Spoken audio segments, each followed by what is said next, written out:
giving me wind and rain. You're some kind of butterfly.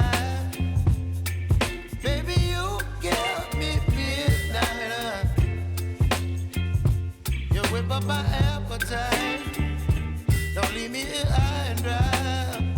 Oh, well, I don't wanna jinx it, baby, and twist myself at the spine. Don't wanna overthink it, baby. It's just twist your body and mine.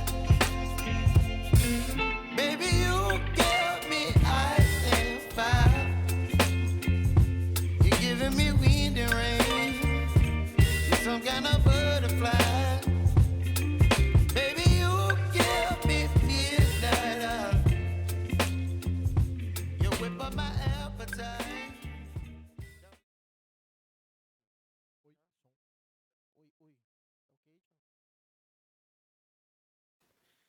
Fala galera, sejam bem-vindos a mais um episódio do nosso Papo Sinofilia. Hoje a nossa convidada especial é a Jéssica Silva.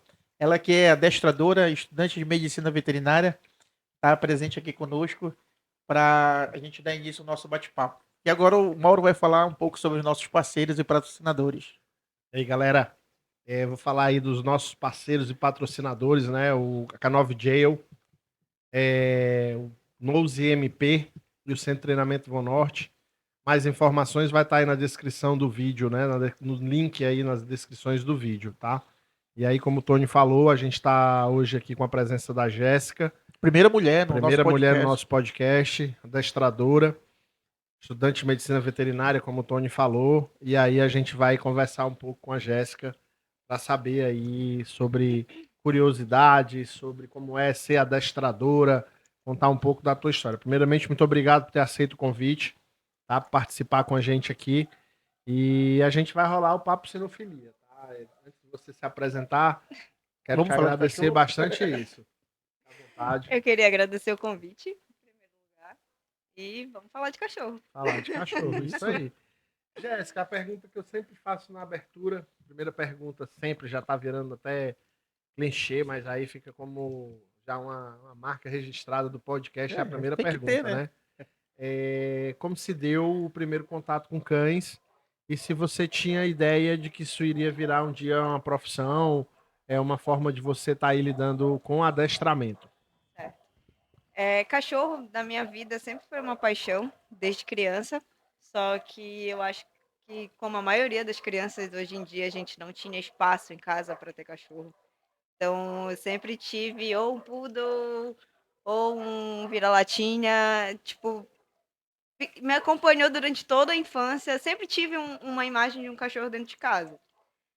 Conforme eu fui crescendo, que eu fui começando a pesquisar raças, essas coisas, eu sempre tive vários sonhos. Eu quero ter um cachorro grande, eu quero ter um cachorro de tal raça, eu quero estudar essa raça aqui.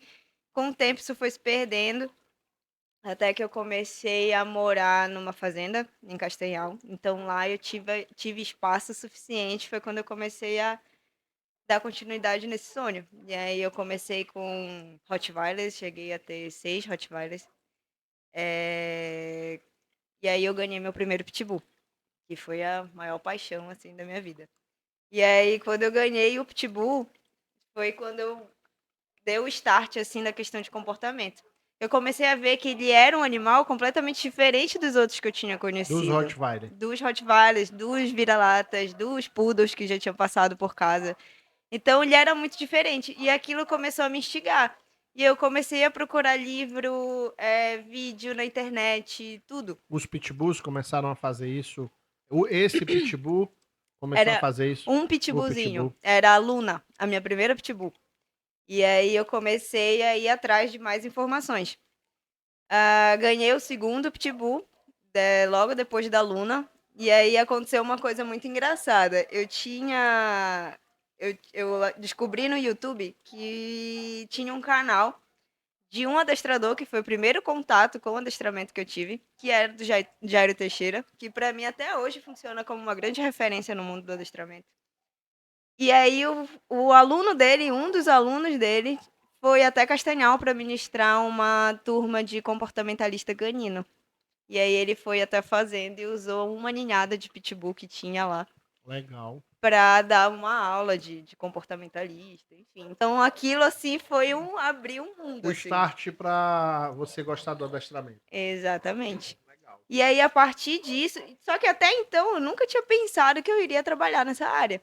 E aí eu continuei, né, estudando, comecei a fazer curso online, fiz esse curso com o Jairo Teixeira, eu participava do curso online dele. Foi quando eu voltei a morar em Belém, e aí eu fiz o primeiro curso contigo, que foi de handler. Logo depois a gente já fez o curso de comportamento, adestramento básico, e aí eu, usando também outras referências que eu tive na minha vida, eu comecei a adestrar. Legal. E Jéssica, você tocou aí na raça Pitbull, né? É uma raça que as pessoas têm um preconceito muito grande, né? Por falta de entendimento, por uma série de coisas.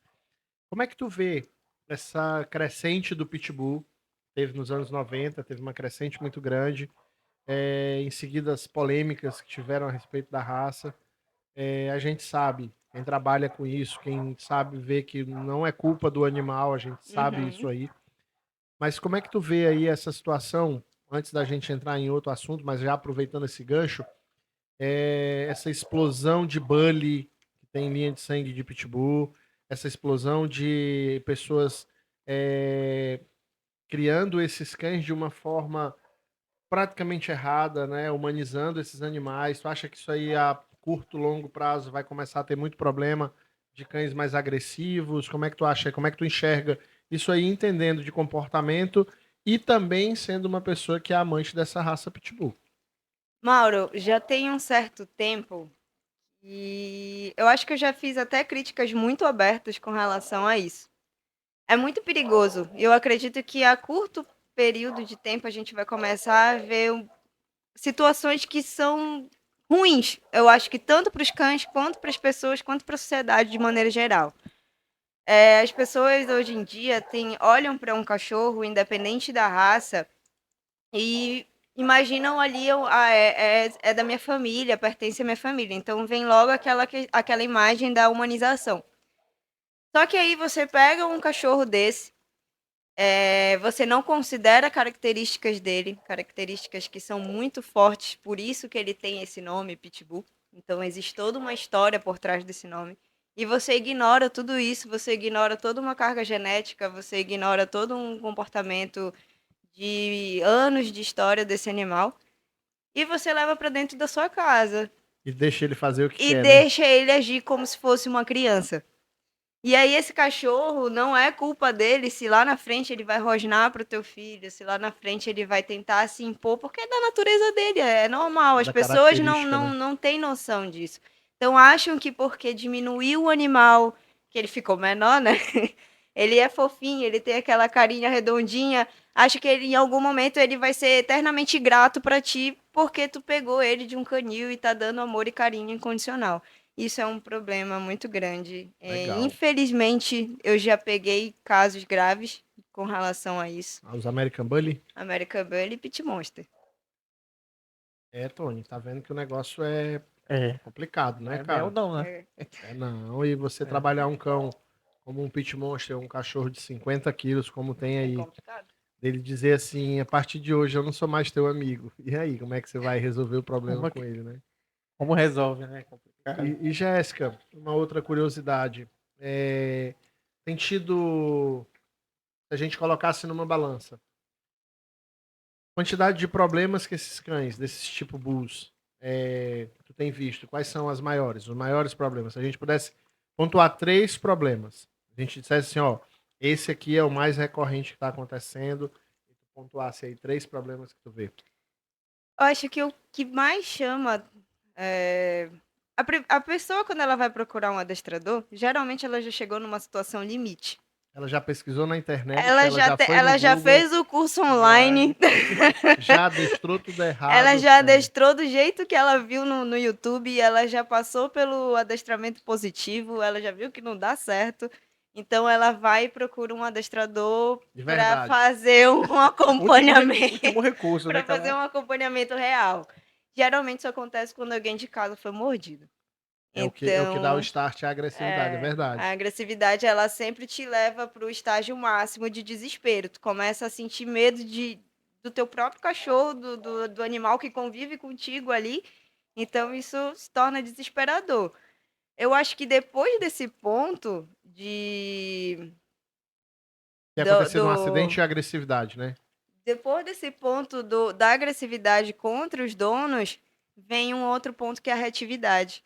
As pessoas passam a ter medo de andar com esses cães na guia porque percebe que ele puxa, que ele late, que ele não aceita outro cão. Aí entra naquele problema que eu te falei desde o início. Tu ignora toda uma genética, tu ignora todo um comportamento, tu passa a humanizar e depois tu não entende por Não que sabe por aquilo que que ele tá daquele acontece. jeito, é verdade. Isso aí é uma coisa engraçada. E eu tenho tido alguns cães aqui também, principalmente bullies, que acontece exatamente isso que você está falando. Eles já passaram por todos os tipos de treinamentos. Aí parece que diz assim, cara, nada deu certo.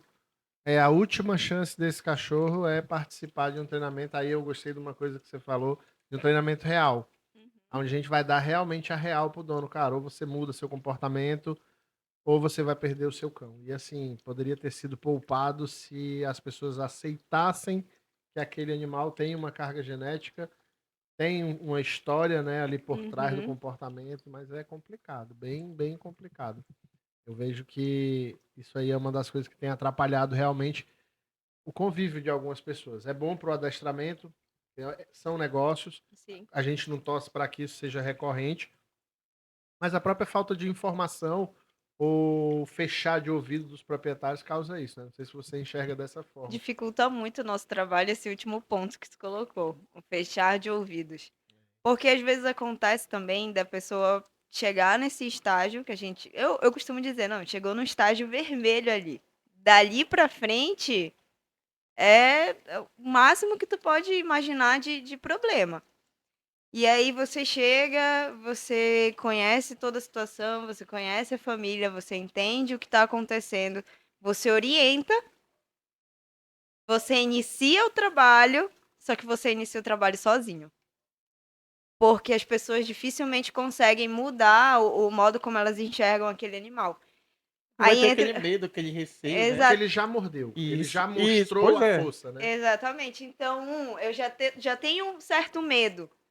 Mas também existe aquela questão, eu não consigo me desprender do fato de que eu trouxe ele pequenininho, ele era para ser o meu filho e ele, então, Agora se voltou cara, contra mim. isso é um problemaço, porque tu não resolve o problema, eles não resolvem o problema, porque isso é uma união, né? Para Sim. você resolver aquilo, você precisa das pessoas que são os donos daquele animal. O animal não vai morar com você, vai morar com eles. E Então que executem precisa aquilo que você Precisa, recomenda, se né? você No não mudar a sua treinamento. conduta com o animal, não adianta o adestrador, não vai fazer milagre. Então, esse é um grande problema também O que a gente fechar de ouvidos, né? enfrenta. E o proprietário que é aquele proprietário que tem uma cegueira de que ele dá justificativa. Mas ele fez isso por conta disso, por conta daquilo, por conta. Não, ele fez isso por conta disso. Exato. Não, mas olha só, eu não, é por conta disso. E às vezes a pessoa precisa ser mordida de novo para poder tomar uma decisão. E aí acaba que é problema. Eu, por exemplo, hoje eu estava treinando um cachorro aqui, um Malinois, que estava realmente dessa forma. Ele tinha uma reatividade ao dono por um simples fato de você tocar na guia de uma forma errada, você tensionava a guia para ele, ele entendia que você estava falando para ele, atenção, quando eu liberar a guia você pode morder. E ele fez isso por diversas vezes. Errado, até que chegou o ponto da gente conseguir identificar que o que estava motivando ele a tomar aquela decisão de agressividade era o fato da guia ser tensionada para trás e a liberação dela ser um comando para ele ir lá, né? Então, quando esse cão chegou para mim, a gente fez uma avaliação e entra nisso que você falou. Ele só chegou porque ele mordeu a filha da dona dele. Senão ele continuaria com o treinamento do jeito que estava, daquela forma. Então aconteceu essas colocaçõezinhas que a gente estava entrando aqui. Uhum. Aproveitando esse gancho de cliente, essa coisa toda. E os cachorros pequenos? A dificuldade é maior no dono ou no cachorro? 100% no dono. 100% não Mudou, dão, né? né? Principalmente porque eles não demonstram como eu posso te falar? Eles não têm um poder de agressão tão grande quanto um cachorro Exato. grande, O né? poder de agressão dele, o poder de dano que ele causa é muito menor do que se tu estiver lidando com um cachorro de grande porte. Então as pessoas ficam subestimando aquele animal. Então tu vai subestimando, até o momento que acontece o mesmo que iria A acontecer com mesma um coisa, com animal grande. proporções menores, mas Com- acontece a mesma E coisa. muitas das vezes ainda é levado como piada. Como uma Ainda brincadeira, diz, né? eu não sei por que ele me mordeu. Aí passa, o que que acontece? Normalmente, cachorro pequeno, eles chamam o adestrador porque a vizinhança já não aguenta mais. Então, ele late muito, você encontra com esse animal no elevador, você não consegue entrar no elevador com ele. Ele se torna inconveniente para as pessoas ao redor. Sim. Geralmente, as pessoas dentro de casa acabam se acostumando com esse mau comportamento, E que é muito aceitam triste. e querem que os vizinhos também aceitem, né? Exato. Como se fosse normal, né? É, tu já pensou um cachorro latir? Eu treinei um cachorrinho, um Spitz, que ele latia da hora que o dono saía até meio-dia, quando o dono chegava. Todo tempo, qualquer coisa que acontecesse, ele latia. Tu imagina tu passar ali 4, 5 horas com um cão latindo. Ouvindo o cão latindo. Só que o que eu acho interessante nesse ponto é que as pessoas ignoram que o cachorro, para ele estar naquele estágio, ele não tá legal. Ele não tá bem. Ele tá precisando de ajuda. E aí, muitas das vezes, as pessoas elas passam a conviver com esse comportamento, elas aceitam esse comportamento até chegar a Ao questão dos problema dos vizinhos. vizinhos denunciarem. Exato. Mas ela não se atenta que o cachorro dela não tá legal. E ele precisa de ajuda mais do que qualquer outro. E entra Entendeu? numa coisa engraçada, isso aí que a Jéssica tá falando. Como eu tenho uma hospedagem, eu vejo as pessoas virem deixar os cães aqui, e o cão tem uma dependência emocional gigantesca. Essa dependência emocional é ruim. Muito. O cachorro precisa ser independente, ele precisa saber fazer as coisas dele sozinho. Você traz cachorro pra cá, que você põe a água e a comida dele ali na baia dele, ele olha pro tempo e fala assim: o que eu faço com isso aí? É tua comida, cachorro, é tua água. Ah, mas eu não sei comer botando na cara aí, eu só sei comer se alguém botar na mão e me der. É verdade. Aí tu vê assim, um cachorro desse tá saudável, né? Não tá saudável. Nunca. Um cachorro desse pode ser cuidado com a melhor ração que tem, ter o melhor veterinário, morar no melhor apartamento de Belém, ficar no ar-condicionado o tempo todo. Mas são coisas que para ele são supérfluas. Ele precisava de uma atenção como cachorro, né? Não sei se você compactua com Sim. esse pensamento de que às vezes as pessoas acham que dá o melhor pro cão é levar ele no melhor pet shop, dar a melhor comida. É um problema que eu enfrento muito, Mauro, que é inclusive, eu cheguei num ponto assim de já não aceitar certas coisas. Então, quando chega um cliente comigo e fala assim: Olha, Jéssica, eu tenho um animal, ele tá com um problema assim, assim, assim. Ela te pontua todos os problemas. Aí você vai lá, conhece, como eu te falei, tu vai, conhece, faz a primeira orientação e você fala: Esse cachorro precisa de atividade. E a pessoa fala assim: não, ele tem tudo que ele precisa aqui dentro, eu não vou sair com esse cachorro pra rua, vai pegar carrapato, vai sujar. Eu falo: então eu paro aqui, porque não tem como a gente continuar. Porque a partir do momento que você entende que as necessidades do seu cão é comer uma ração super premium, é ter uma caminha nova todo mês, é ganhar banho no pet todo final de semana, tá tudo errado. Então, eu não Você tenho não como tá te apto, ajudar. você não tá apto a ter um cão, né? Exato, eu não tenho como Eu ajudar. compacto desse pensamento que você está falando. Eu até criei um modelo para a gente aqui, que são divididos em 33,3333 infinito. Uma pirâmide, aonde nessa pirâmide está educação, socialização e atividade física. Eu só consigo resultado e eu só faço serviço para um cachorro se eu conseguir equalizar essas três coisas. E foi como eu consegui, que aí entra nisso que você está falando. Não adianta eu adestrar se eu não gastar energia. Não Exato. adianta eu adestrar se eu não socializar, né? Eu acho que é mais ou menos nesse pensamento aí também. E rejeição das pessoas com metodologia. Porque eu vou te perguntar aqui, o Tony vai até achar graça. Qual a metodologia que tu usa, né? Porque a gente tem uma metodologia própria aqui no É a Canil. pergunta clássica que é da temporada, né? Qual é a metodologia que você usa? Aí as pessoas me perguntam, eu uso a da mãe deles, que é na lambida e na mordida. Ele sempre escolhe qual é a Eu que ele acho que eu quer. uso a tua também. O que eu costumo falar, a gente recebe muito esse tipo de pergunta, né? A primeira pergunta que ela faz quando ela entra em contato, eu acho, com o adestrador, se ela já passou pelo adestramento online antes, Pelo online, ela vai tudo. chegar contigo e perguntar: que metodologia você usa? Aí eu costumo responder o seguinte: depende da situação. Depende da situação. Então, se eu tenho um filhote, se eu tenho um cachorro ali que chegou agora na tua casa, eu consigo. A gente vai adaptar ele à tua rotina, eu vou te ensinar o que ele precisa, tu vai fazer com que a tua rotina se enquadre de acordo com que tu possa suprir as necessidades desse cão. Mas uma coisa que eu nunca abro mão de falar é do tipo de material que eu uso. Então, isso é Quais são os materiais que você usa? guia unificada, sempre, independente da raça, independente do tamanho. Se necessário, colar de garra, prong collar. Caixa de transporte para mim é essencial, independente se você tem uma casa com quintal ou não. Eu acho que hoje em dia é uma das principais ferramentas que a gente tem para cachorros urbanos. Então, sempre aconselho, sempre, sempre, sempre, sempre. E colar eletrônico, quando a gente já tem. Eu acho que colar eletrônico a gente começa a olhar e diz assim: nossa, mas precisa. Só que é uma ferramenta tão incrível que se a gente fosse direto pro colar Já era mais eletrônico, rápido. seria tudo mais simples. Só que as pessoas se opõem muito a Porque usar. escutam o nome eletrônico. Exato. eletrônico. Aí vai logo o Gera castigo, maus tratos. punição, maus tratos, só que não entende que maus tratos é outra É uma coisa. coisa completamente diferente. Exato. E uma coisa engraçada que você falou, né? Essa apresentação dos materiais. Eu acho que você jogar com o seu cliente isso aí, você passa para ele segurança, né?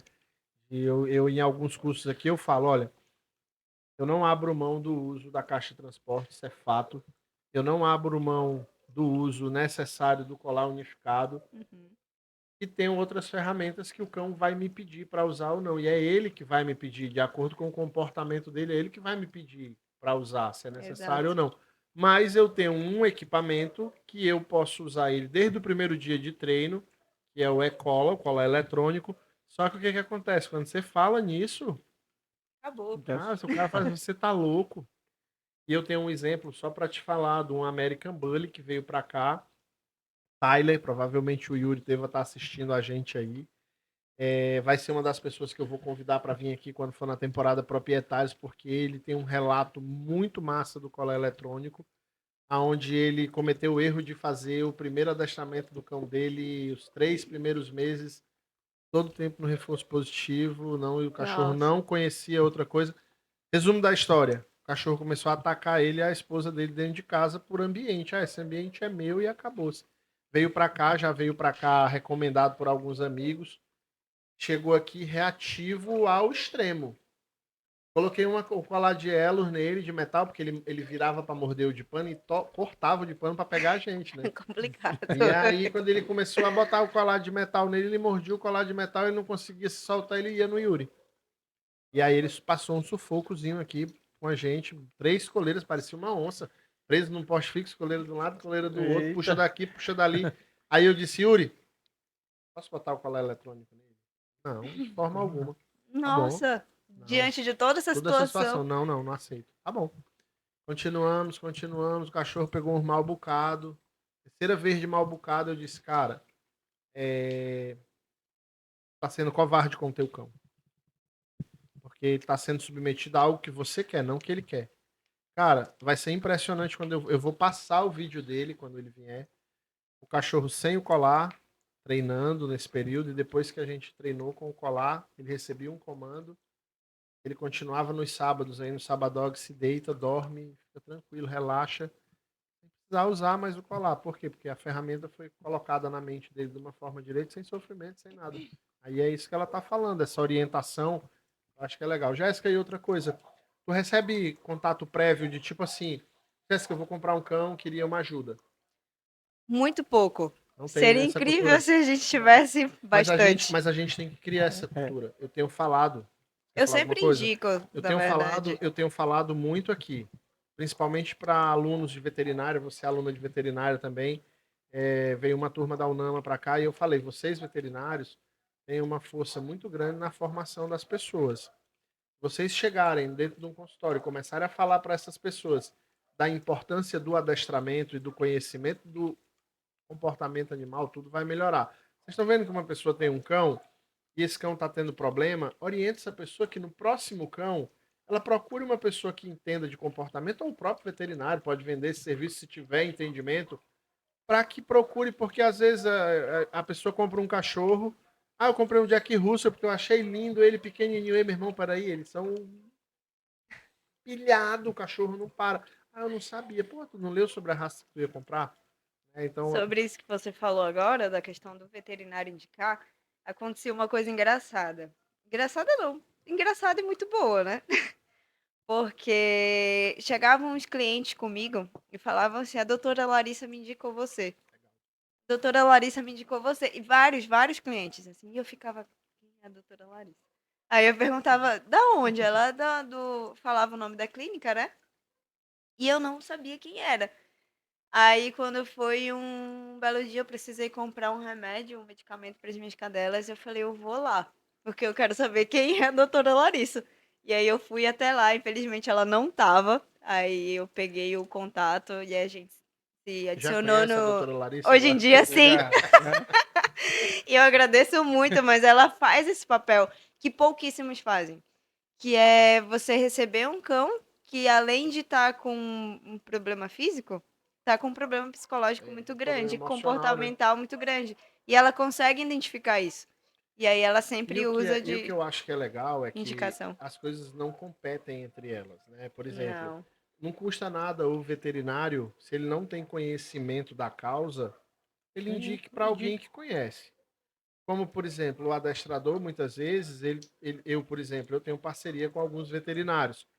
Então, dependendo da situação, eu indico a clínica, eu Sim. indico o veterinário, coisas que eu sei como resolver, mas eu vou resolver no meu. Eu não sou Uhum. profissional daquela área, eu sou profissional de uma outra área. Exato. Mas, por exemplo, uma coisa até te perguntar uma curiosidade. Em que semestre tem a cadeira de comportamento animal lá nos veterinários? Nenhum, infelizmente. Depois termina a faculdade, né? E o que é engraçado, na verdade, não é engraçado, é bizarro, né? Como é que a gente passa anos estudando animal e não estuda comportamento? E aí, tipo, você que tem o mínimo de entendimento sobre comportamento, você enxerga situações que são extremamente Deveria ser comportamentais, matéria não são básica do curso, né? Era patológicas, pra são ter, cara. comportamentais. E aí você fica, tipo, não é isso, não, sabe, tentando. Eu tive uma É pessoa que eu fiz esse complicado. questionamento sobre o veterinário e a pessoa me falou até um doutor veterinário, não vou citar nomes, mas me fez um comentário relacionado ao seguinte, cara, sabe por que que não tem uma cadeira específica sobre comportamento? Porque nem todo mundo vai trabalhar com pequeno. E nem todas as espécies enquadra aquele comportamento. Teria que ser uma coisa muito vasta. Tipo, Uhum. entender sobre o comportamento do peixe, entender sobre o comportamento da ave, entender sobre o comportamento da vaca, do cavalo, e assim iria gerar um problema que eu até entendi o que ele quis dizer, mas eu acho que deveria ter uma cadeira. Quais são os dois, se a gente pegar 30 alunos, dividir essa sala ao meio, eu acho que muito mais da metade vai querer ir para pequenos.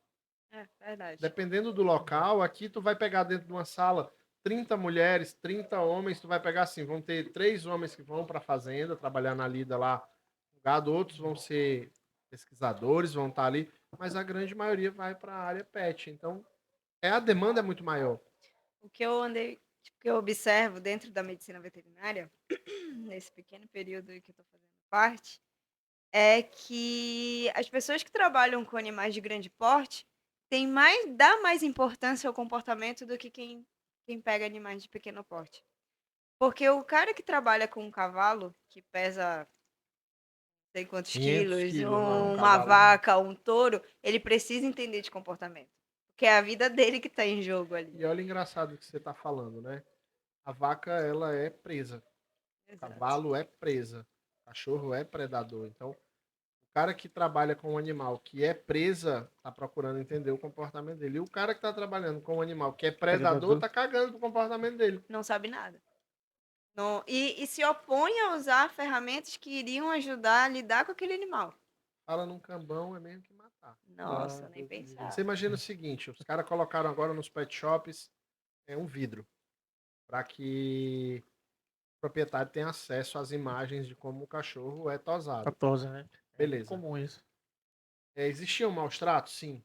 Mas por que existiam maus tratos? Porque as pessoas que estavam trabalhando naquele ramo não tinham conhecimento de comportamento e usavam forçamento para que o cão deixasse ser tosado. O cão nunca foi habituado a um soprador, o cão nunca foi habituado a uma escova, o cão nunca foi habituado a uma máquina. Aí simplesmente eu quero que ele chegue lá Ouça e o fique barulho. sentado enquanto eu passo uma máquina de tosa, enquanto eu venho com um soprador gigantesco.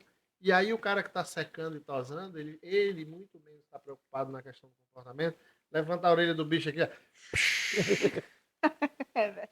O cachorro vai virar o cavalo do cão, cara, vai morder. Aí o que é que É os caras fizeram? verdade. Bota no enforcador aqui, bota um negócio aqui na barriga para ele ficar em pé. O cachorro vai lá de mesmo, isso é muito ruim. Eu não quero Quando eu voltar for aqui. de novo, eu vou matar esses caras. Aí cachorro traumatizado.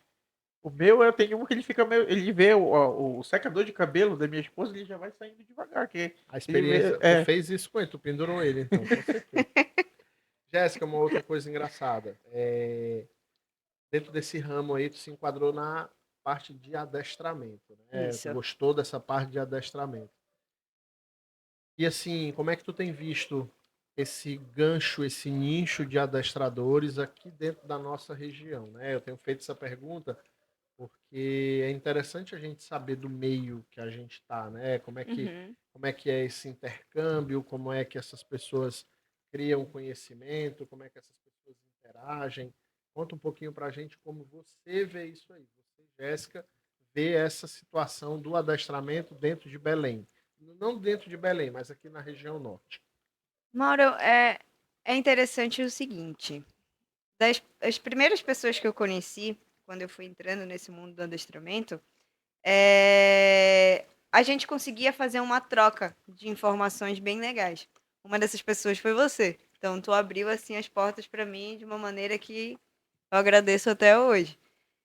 Só que o que que aconteceu? De um tempo para cá, o que ganhou muita força dentro do adestramento foi o adestramento positivo. E aí entra um embate, porque eu acho que não se mistura. Existe uma divisão muito grande, clara, de adestramento positivo e de adestradores que usam outro tipo de metodologia. O adestramento positivo é o adestramento real, eu costumo dizer isso. Então, Eu tenho que falar isso porque isso é um assunto bem polêmico, né? muito. Eu, particularmente, não tenho como defender uma coisa que eu sei que na frente não vai dar certo. Eu pegar um Rottweiler de 50 quilos, extremamente agressivo, reativo, e eu vender para o meu cliente que eu vou deixar ele bom com ração, fazendo petisco para ele, eu me sinto. Você tem. Eu vou usar uma palavra que eu sei que vai soar errado, mas paciência, eu acho charlatanismo. Eu não vou mentir, mas Exato. eu acho isso mesmo. Eu sei que Eu, isso eu vai ia gerar uma usar certa uma. polêmica, mas Eu ia usar uma palavra parecida. Você está enganando. Então é o é, mesmo que charlatanismo. Então, assim, dentro de Belém, quando você fala de adestramento, existe esse polo. Existem adestradores que seguem uma linha de adestramento e existem adestradores positivistas. O que acontece é que você não consegue ter um diálogo, sempre existe esse embate, né? Então, olha, é maus tratos, é isso, é aquilo outro, e você diz que não vai dar certo, então sempre fica nesse embate. Existe o que eu andei percebendo também, que porque eu recebo muitos convites, são de encontros e cursos de pessoas que seguem essa linha de adestramento, então é cada vez maior e mais presente. Porém, o número também de clientes que chega para mim que já passaram por esse tipo de método é eu vou te complicado. falar um ditado que eu gosto muito, que é enquanto uns choram, outros vendem lenço, né? Esse pessoal Exato, vai chegar uma hora que a gente vai ter que vender o lenço para eles. Por quê? Porque a gente exatamente. sabe que não vai dar certo. Eu tenho uma experiência com cães que me diz assim, eu tenho que ser justo com eles, eu não tenho que ser ruim com eles, nem tenho que ser bonzinho com eles, eu tenho que ser justo. Os meus melhores cães são os cães que eu sempre fui mais justo com eles. Então, como é que eu vou defender uma coisa ao longo de uma experiência aí de décadas, de dizer assim, eu só dou comida, comida, comida e cobro dele na comida, cobro dele no carinho, se ele fizer errado, ele só não ganha comida. Esse cachorro vai crescer, vai ficar maduro, E aí, como é que ele vai resolver o problema dele? Se depois ele vai dizer assim, eu desconheço essa forma que você quer me impor. E aí eles Exato. vão voltar. Eu acho que eles vão voltar. O que eu acho é que assim, as pessoas, como você falou no começo, da humanização, né? O antropomorfismo está muito presente na cabeça dessas pessoas. E elas acham que é maus trato você tolir o cachorro de fazer algo errado. Eu, por exemplo, recebo Exato. ligações gigantescas aqui de cachorro que estão destruindo a casa. Acontece muito, é muito Aí eu digo, mas recorrente. vem cá, que idade ele tem? 2 anos. Ele começou a destruir a casa quando? Não, ele começou desde que ele chegou na minha casa. A senhora fez o quê? Não, eu treinei ele no método positivo. E ele continuou quebrando a casa. Não, continuou e eu cansei dele quebrar a minha casa e quero resolver. Eu tenho uma história Desistiu, né? engraçada. É bem engraçada, por sinal. Não faz muito tempo, até meio recente, entrou em contato comigo um casal. E eles têm um Jack Russell dentro de um apartamento. E eles têm um Jack Russell dentro do apartamento e durante uma viagem eles encontraram uma cadelinha, uma vira-latinha que parecia muito o Jack Russell deles. E aí eles trouxeram a cadela junto. Aí tá, cresceram os dois juntos, cresceram destruindo a casa toda, o apartamento. Muito bom. O que aconteceu para ser assim o estopim, não, a gente precisa de um adestrador. Foi porque ela descobriu que estava grávida e ela pensou preciso de ajuda. E eles já tinham destruído o sofá todo, já não tinha sofá na casa, o pé da cadeira estava todo ruído, tinha vários pontos de xixi do Jack Russell pelo apartamento inteiro. Outro grande problema era que à noite eles não conseguiam dormir direito, porque ele dormia na cama. Os dois dormiam na cama e ela se mexia e o cachorro mordia. Então, quando eu ouvi essa história, eu falei assim, gente, não são eles que moram com vocês é que moram com eles, né? Exatamente. Tipo, o cachorro é o dono da casa. E aí eles Manda em falaram tudo. assim, Jéssica, a gente precisa de ajuda, porque a neném vai nascer e eles latem a qualquer hora do dia e o que que a gente vai E fazer? se não há essa intervenção, eles iam achar crianças que ia ter ajuda, né? Iam ter uma posse por recurso ali muito grande e ia dar problema de Exato. querer morder a E, criança. Enfim. uma coisa que já estava acontecendo era que a cadela, a fêmea, já estava começando a agir de forma bem reativa com os moradores do prédio. Então ela não podia entrar no elevador que tivesse alguém. Até mesmo quando abria a porta, ela já criava um start. Abria a porta do elevador, ela começava a latir e rosnar. Não podia ter ninguém lá dentro, mas ela já entrava em Não defesa. Vai bastava, aparecer, né? não Vai bastava aparecer. dominar o apartamento, o plano agora era dominar o condomínio. Na cabeça deles, eles Exatamente. querem dominar o O mundo. mundo, o plano é Exatamente. dominar o mundo. E aí eles entraram em contato comigo, eu fui lá, fiz a orientação e eu fui muito clara. Eu falei assim, gente, vocês precisam ter liderança. Esqueçam a ideia de que são filhos, eles não são filhos, eles são animais, eles precisam ter a natureza deles respeitada, certo? Eu acho que isso é fundamental. Quando você tem um animal, respeita a natureza do animal. Ele, como você falou, ele é um predador, ele Topo vai de cadeia, né? topo de cadeia, ele é um carnívoro, gente, pelo amor de Deus. Então ele tem instintos, ele vai agir por instinto e você precisa entender, identificar e controlar isso. Se você não controla, se ele te vê simplesmente como uma pessoa que te dá amor, dá carinho, disponibiliza comida, acabou, você é fraco demais para dominar ele. Dentro da sociedade deles, né? Essa pessoa que faz isso, que só dá, que nunca cobra, tá abaixo dos líderes. Então eles não Sim. aceitam a imposição dessas pessoas. Eu acho que assim, falar de cachorro é o mesmo que falar em hierarquia. Eu acho que uma coisa não Tá distancia da associada à outra. outra, né? Você não consegue desatrelar isso. Quando você escuta essa história de que cachorro age por cooperação, não, acaba tudo. Porque não existe milhões de anos para te mostrar que não existe isso. Então, eles conseguiram entender essa questão, eles conseguiram entender que existe uma hierarquia. O mais legal de trabalhar com eles é que, no primeiro momento, olha, gente, vamos tirar peitoral, não dá mais para usar peitoral, porque sempre que chega um cachorro para você, ele usa peitoral. É muito Os difícil. descontrolados geralmente vêm de peitoral. Exato. É muito difícil pegar um cão que chega para você que já usa uma guia unificada. É raro. Então a gente conseguiu trocar isso, conseguimos passar para prong collar, então começaram a usar colar de garra, a gente teve uma evolução absurda. Hoje em dia o neném nasceu, já tá tudo Tá de mais boa. controlado. E isso é legal, até você tomar depoimento dessas pessoas, né? Eu tenho feito isso agora. Eu não era muito costumeiro a fazer isso. Depois do podcast eu comecei a fazer porque eu vi o quanto era importante você ter alguns conteúdos, não só para você falar, para Uhum. você mostrar para algumas pessoas de que um depoimento, como um depoimento do rapaz que veio e o cachorro mordeu ele porque ele só deu amor e carinho. Eu não aceito que meu cachorro me morda, eu só dei amor e carinho para ele, por isso que você pegou a mordida. Ele é Porque se ingrato. você é justo, o pensamento da pessoa é que ele é ingrato. Se você é justo, ele só vai te morder se tu for injusto com ele. Se tu é justo, ele é justo contigo. Então, assim, isso é legal demais, isso aí que você está falando, dessa abordagem, né? E outra pergunta que eu quero te fazer é planos dentro do adestramento e dentro da veterinária. Como é que...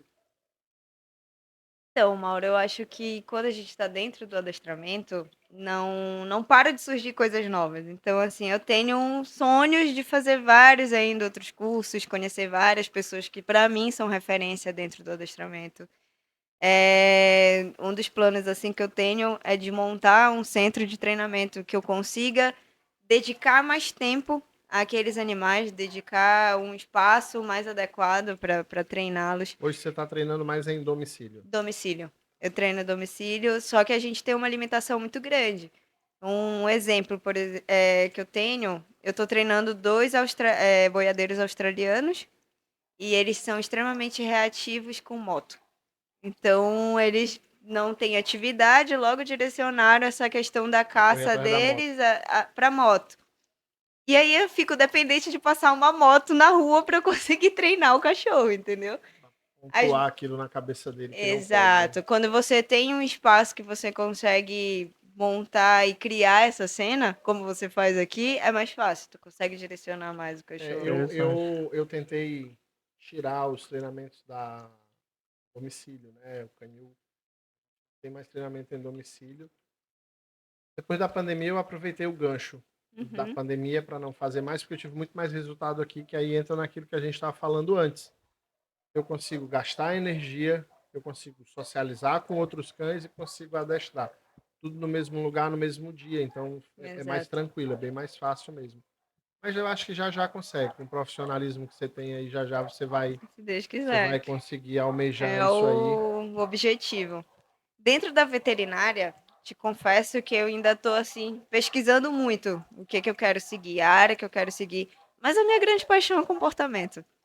Então eu queria pegar um gancho da veterinária que eu pudesse unir com o comportamento, porque para mim é muito difícil você estudar toda a fisiologia de um animal e não entender o comportamento dele, certo? Você acha que num período próximo a gente vai conseguir ter consultas comportamentais por um Seria veterinário? incrível.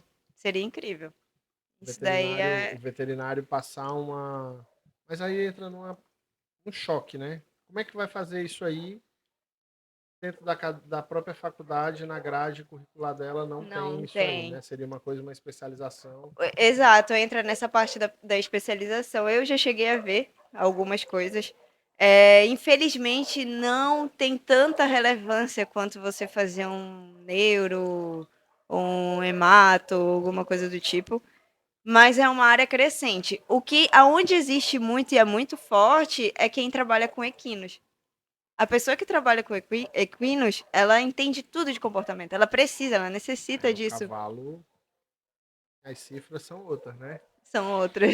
Tá falando de É cifra do enorme, né? Mas cavalo. o que eu É acho muito legal que cabe, interessante, né? Que você cabe. consegue unir, você não são dois mundos diferentes, Entendi. entendeu? O que eu penso é assim, Dentro do pet ainda não existe eu até isso. conversei com um amigo relacionado a isso em Fortaleza, e uma coisa que a gente tocou num assunto legal é que às vezes o proprietário precisa dessa consulta com o veterinário para ser o psicólogo dele e do cachorro, né? De chegar ali e você orientar. Porque às vezes o cachorro tá daquele jeito, não é porque ele quer estar daquele jeito, é porque ele foi condicionado a estar daquele jeito.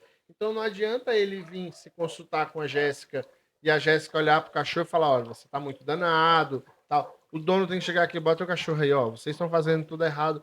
Eu acho que esse nicho, por isso que eu perguntei da consultoria. Uhum. Eu tenho algumas pessoas que me procuram antes de comprar cães, principalmente clientes muito antigos.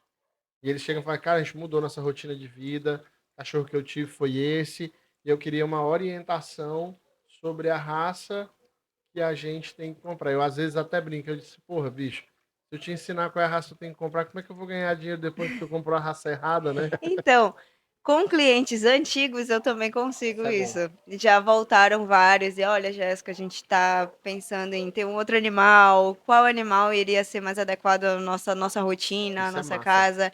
Tem cães que eu acompanho desde que chegaram. E aí eu já vi chegarem outros e essas pessoas viraram amigos, Viram assim. amigos, é verdade. Isso é muito bom. Eu não digo mais não a raça, Tony. Eu engano, olha, eu digo, compra tal raça, combina contigo, é o cachorro danado, é o cara diz, Bacana. égua. Tem que voltar para me ajudar também, né? Só eu te ajudar, senão não dá certo esse negócio todo. Jéssica, e assim, a questão dos cães agressivos, né? Por ser mulher, tu acha que tem uma dificuldade das pessoas dizerem assim, poxa, será que eu vou chamar a Jéssica para vir fazer esse treinamento? Que as pessoas às vezes Tipo acham que assim, será que ela vai conseguir, está né? relacionado Não, à isso força, né? infelizmente acontece Acontece muito, muito, né? muito, é muito recorrente. Essa semana, inclusive, eu recebi uma mensagem engraçada que era pedindo orçamento, perguntando como funcionava, a metodologia, mas no final a pergunta era assim: você trabalha com qualquer tipo de cão? Eu falei, sim. Não, é porque o meu é extremamente agressivo, ele é muito forte. Você já teve A experiência? pergunta para ela é o oposto da minha, né? As pessoas ligam para me perguntar, fazem a mesma questionário. Aí no final diz assim: mas você adestra cachorro pequeno? Destra, E qualquer aí um. pergunta, né? Mas você já teve experiência com esse tipo de cão?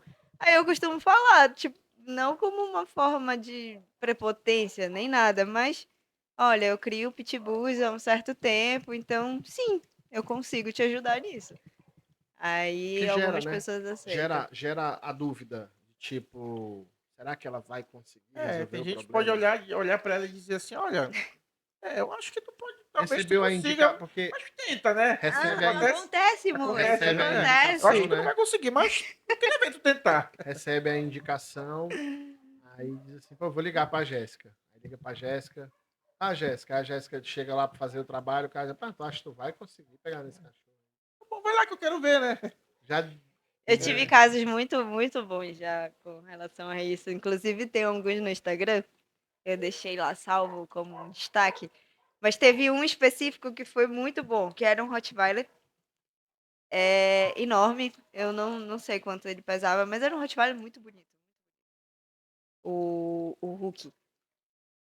E aí, esse Rottweiler, ele fazia segurança, ele mais duas fêmeas Rottweiler, fazia a segurança de uma escola em Ananindeua. E o que que acontecia? Ele chegou filhote naquela escola, ele cresceu sem controle, sem adestramento, sem nada. Simplesmente as pessoas acreditavam que pegar um Rottweiler ele ia crescer e ia fazer guarda sozinho. Colocaram ele naquele ambiente, era uma escola bem grande, e ele era preso de manhã, ficava o dia inteiro preso. Quando era a noite, final da tarde, soltavam ele, porque todos os funcionários já tinham ido embora. O típico rotina de um cão Cão de de guarda. Cão de trabalho. guarda. E o que que aconteceu? Só uma pessoa colocava comida e prendia ele. E essa pessoa pediu demissão.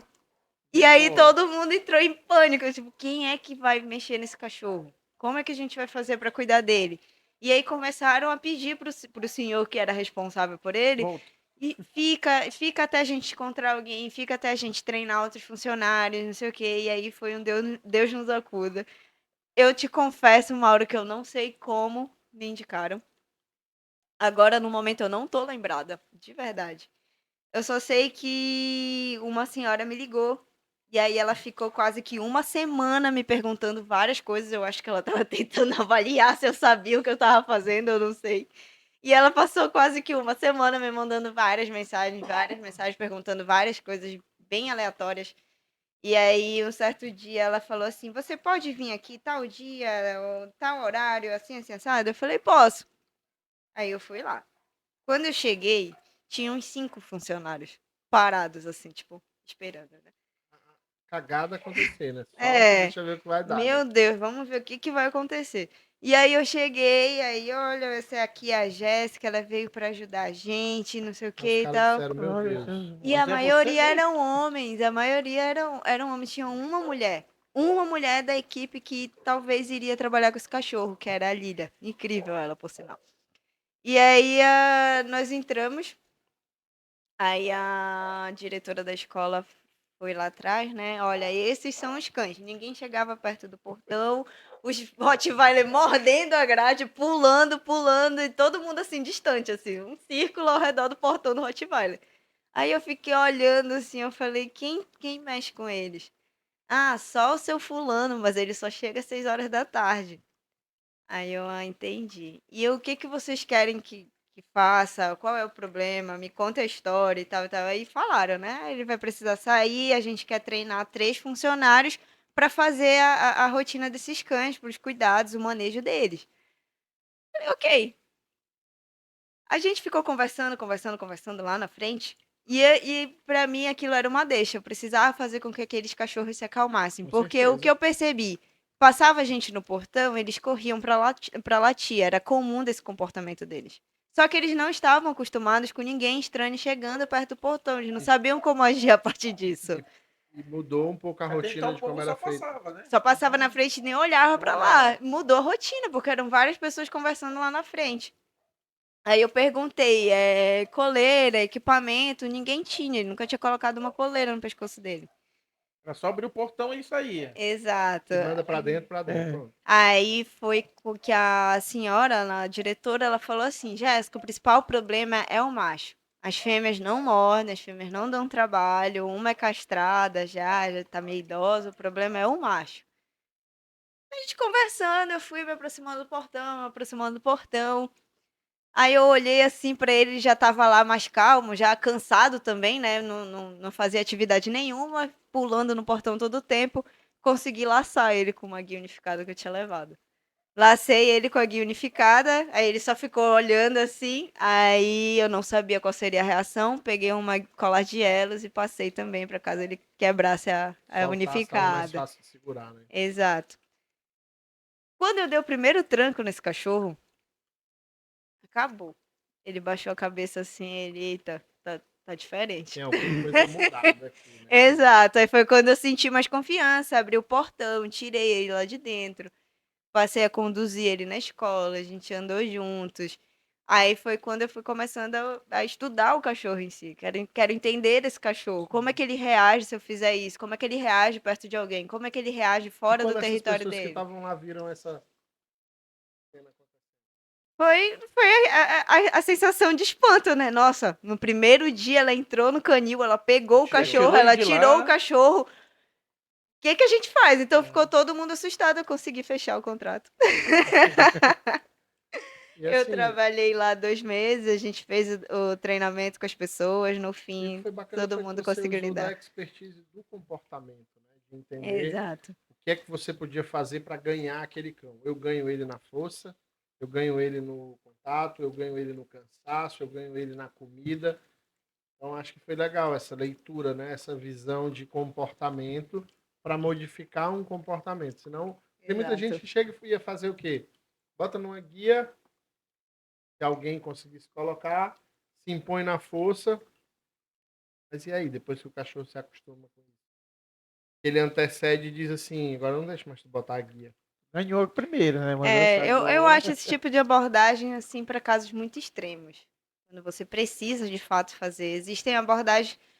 Uma coisa que eu aprendi, Mauro, assim, durante todos esses anos aí de adestramento, de estudo com relação ao comportamento, é que a gente tem algo que eles não têm, que é o nosso maior diferencial, que é a inteligência. A partir do momento que você usa a inteligência para fazer a abordagem correta, dificilmente você vai ter embate com o Tem cachorro. conflito, né? O cachorro precisa entender que tu tá ali como aliado dele, por mais que tu chegue numa posição superior a ele. Mas tu não tá ali para machucar nem nada, entendeu? Então, quando você consegue passar essa informação pro cachorro, mas principalmente quando você consegue passar essa informação pro dono, tudo fica mais fácil. Porque eu acho que é o grande conflito dentro do adestramento. As pessoas se recusam a chamar um adestrador porque acham que o adestrador vai lá, vai punir o cachorro, vai chegar no momento que. Ou simplesmente não é nem só isso, pensam que pela internet conseguem resolver o problema. O que é muito errado, porque às vezes você Pior, acaba fortalecendo o erro. fortalecendo e gerando comportamentos ainda piores que você queria corrigir. Então, Pergunta do podcast, né? Se a gente dividir aí porcentagem. Na mudança de um comportamento ou no adestramento, quantos por cento o cachorro, quantos por cento o dono, quantos por cento o adestrador? olha, para mim a maior porcentagem é o dono. 80% dono, Dono. 10% cachorro e 20% 10% você. 10% o adestrador, porque é algo que eu já falei, acho que mais cedo, eu já ouvi também de um outro adestrador muito amigo, que foi o Peralta. O Peralta, ele costuma falar muito, o adestrador, ele é passageiro, Jéssica. É. O cachorro vai ficar com o dono, A ele vai família é ficar com o permanente dono. ali. Exato, então você tá ali, você ensina. O principal, você não consegue mudar nada se as pessoas que convivem com aquele cachorro não mudarem a Você conduta. muda momentaneamente. A sua presença, como ela é momentânea, você vai mudar Exato, momentaneamente aquele exato. comportamento.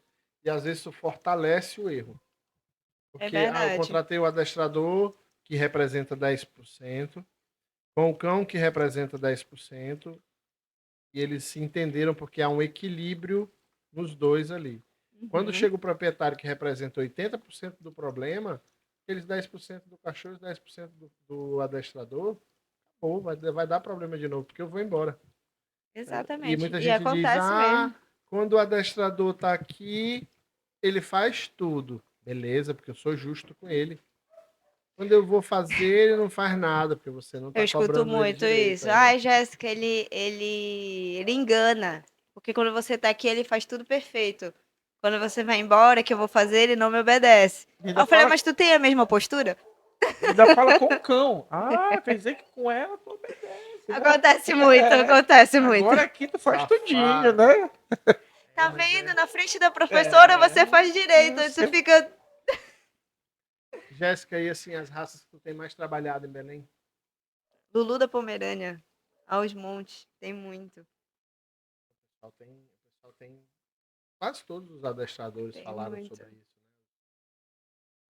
Parece que virou uma febre, né? Todo mundo quer ter um peludinho bonitinho. É fácil, você coloca em qualquer lugar, você consegue locomover Esse é o fácil. erro, né? Coloca em qualquer lugar, embaixo do braço, dentro da bolsa. Exato. É o maior erro de Os todos. acessórios Aí estão surgindo, né? e ignoram completamente que ele é um cachorro sem.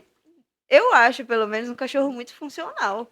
Você vai Isso tem que trabalhar ser. um Lulu, ele aprende muito rápido. Ó, Ele rápido. adora treinar. É incrível isso. Ele é um cachorro que adora treinar. Só que aí as pessoas caem no erro de ficar subestimando a raça. E aí sempre dá problema. Ele Sempre. latem, meu amigo. É. Eu quando Parece que eles trabalhei, conseguem tudo no grito, eu né? quando, eu quando trabalhei em Belém com cães, era uma das raças que eu treinava muito, eles e Shih Tzu. Meu amigo, 90% do problema dos Spitz era agressividade e latido. Latia, torrar o saco, que é um latidozinho fino, persistente, parece que tu tá matando ele quando ele quer. Aí, meu É amigo. verdade. Lá tem demais mesmo. Jéssica, uma outra curiosidade aí relacionada a já voltando aos pitbulls, né? Você falou tem pitbull e tal. Você ainda tá com pitbull? Tenho 3 atualmente. 2 fêmeas e um macho em casa. Legal. Tem quais são as linhas de sangue? Eu tenho o que a gente chama de tatu, que é o pitbull que não tem pedigree, então ele não tem registro, não tem procedência, né? E eu tenho 2 cadelas com pedigree. Uma é Garner, que são de linhas tradicionais, e a outra ela tem uma mistura de Patrick e tem uma outra linha de sangue que eu quero lembrar agora que eu não tô conseguindo. Mas é filha de cães muito famosos que tem uma linha de sangue que ficaram marcadas aí na história do pitbull tradicional. Pitbulls tradicional, né? Tem muita dificuldade, Jéssica, na criação dessa raça. Mauro, eu costumo dizer assim que pitbull, principalmente quando você pega cães fechados em linhas de sangue tradicionais, não são para qualquer pessoa. eles têm características muito fortes que são diferentes de outros animais. Então, te requer um pouco mais de Custo, né? imposição, te requer um pouco mais de controle, te requer também, exige de você uma disponibilidade ali, porque aquele cachorro vai te exigir tempo, ele vai te Gasto de exigir energia muito atividade. alto, né? Muito, muito. E quando você negligencia essa parte aí, começa a aparecer problema. Problemas emocionais, né? Isso é legal. E é uma Começa a raça, aparecer e é uma problema. raça apaixonante, né? Porque são Incrível, disponíveis para tudo, né? incrível, incrível. Gostam de fazer tudo. Eu digo assim, olha, você é uma pessoa agitada, você gosta de praticar esportes, você tem assim você ama cachorro, você quer fazer uma atividade com o seu cachorro, tem um pit. Saiba, estude a raça, entenda o que ela vai te exigir, entenda as necessidades daquele cachorro, mas vai ter ali um parceiro para tudo. Porque são cães incríveis, incríveis, tanto de comportamento, quanto de, como você falou, disponibilidade. O que você colocar aquele cachorro para fazer, ele vai fazer contigo e ele Vai vai gostar de fazer fazer bem feliz. feito, Vai né? fazer feliz. Legal. Então, isso é incrível. E aí, galera, os nossos patrocinadores e colaboradores aí desse episódio é a K9 Jail, né? A moda, É a grife a dos grife dos cachorreiros. cachorreiros, é o Nose MP, Centro de Treinamento Von Norte. E o que vocês precisarem de informação aí dessas três patrocinadores, vocês podem entrar na descrição que vai estar aí no vídeo, tá? Vamos E ter a sorteio gente também, né? vamos ter um sorteio de um voucher, de uma camisa da K9J, uma camisa não, um voucher, né? A pessoa escolhe lá o que quiser. E aí, para fazer parte desse sorteio, tem que se inscrever no canal, tem que comentar no Instagram, tem que seguir as nossas redes sociais para Interagir, né? dar uma força de engajamento para a gente aí, tá? Então é isso aí. E se quiser ser um parceiro, bem lembrado aqui pelo nosso amigo, se quiser ser um parceiro, entre em contato com a gente aí no o e-mail que está aí na descrição do vídeo também, que a gente passa para vocês aí as propostas que nós temos de patrocínio, tá? Jéssica, a gente vai chegando aí nas considerações finais do nosso episódio de hoje. Te agradecer aí pela disponibilidade, ter vindo aqui compartilhar com a gente aí um pouco da sua experiência com cães, contar um pouco dos causos e dos casos, né, aí do dia a dia. A gente vai deixar aí as portas abertas para você falar sobre o seu trabalho, você passa aí seu Instagram, fale um pouco aí da sua escola de adestramento, né, do seu trabalho. Deixa o arroba, É a né? sua hora aí de deixar o seu e-mail, mensagem, a gente vai colocar na descrição do vídeo aí, mas de antemão te agradecer por ter aceito o convite, tá? Quero agradecer novamente pelo convite, foi muito bom. Sempre muito bom a gente ter com quem falar sobre. Falar de cachorro é muito bom. Sim. Mas principalmente quando a gente pode falar de uma maneira mais técnica e aprofundar assuntos que são comuns entre pessoas que gostam dessa parte de comportamento. Então, foi muito prazeroso. O meu Instagram é @jessicacsilva. Acho que eu posso deixar escrito depois na descrição A do gente já vai vídeo. deixar na descrição do vídeo. E eu trabalho com adestramento de qualquer tipo de raça, de cães de porte grande e pequeno. Apesar de ser mulher, apesar das E pessoas resolve, né? ficarem. Resolve. E resolve. Claro, com a ajuda do tutor, do dono, sim. E eu tô aqui, tô disponível sempre ou para uma orientação comportamental ou pra gente realmente resolver um problema, seja de agressão ao comportamento básico. Obrigada pelo espaço, por poder mostrar a minha história e o meu trabalho. Legal, obrigado, viu, Jéssica? Obrigada. Tony, Muito obrigado, Jéssica. A gente quem sabe possa contar com você, que a gente tem uma proposta também de fazer matérias externas, né? Tem essa vontade de no futuro próximo fazer umas matérias externas e quem sabe voltar com você mostrando, lá no dia a né, dia eu trabalho. um Seria pouco do seu dia a ótimo. dia. Seria Isso ótimo. aí, a gente vai fazer algumas matérias aí ao final dessa temporada, como a gente está programando fazer da K9, fazer um compilado aí com todos os adestradores, com imagens, com fotografias, fazer um episódio aí para falar sobre essas pessoas aí que participaram com a gente aqui. Então, mais uma vez, muito obrigado. Tony, você faz o final aí sempre, né? É isso aí, galera. Não esqueçam que é o final da temporada de adestradores. Vamos o nosso primeiro episódio ao vivo, né? Isso aí. Entrevistado aqui vai ser o Mauro, na qual a aí. gente vai uma semana antes aí abrir a enquete para vocês mandarem as perguntas, né? Pode mandar. Inclusive a Jéssica vai mandar também, né? Jéssica Pergunta vai, Com E o nome- certeza, já vou já anotar as vai minhas. anotar as E o dela. nome do nosso episódio vai ser Sem Filtro. Tem filtro. Olha, ótimo, ótimo. Onde tudo pode acontecer, polêmicas Polêmicas do mundo do adestramento. vão acontecer. E fique ligado. E aqui a gente encerra mais um episódio do nosso Papo Sinofilia. Até a próxima, galera. Valeu. Valeu.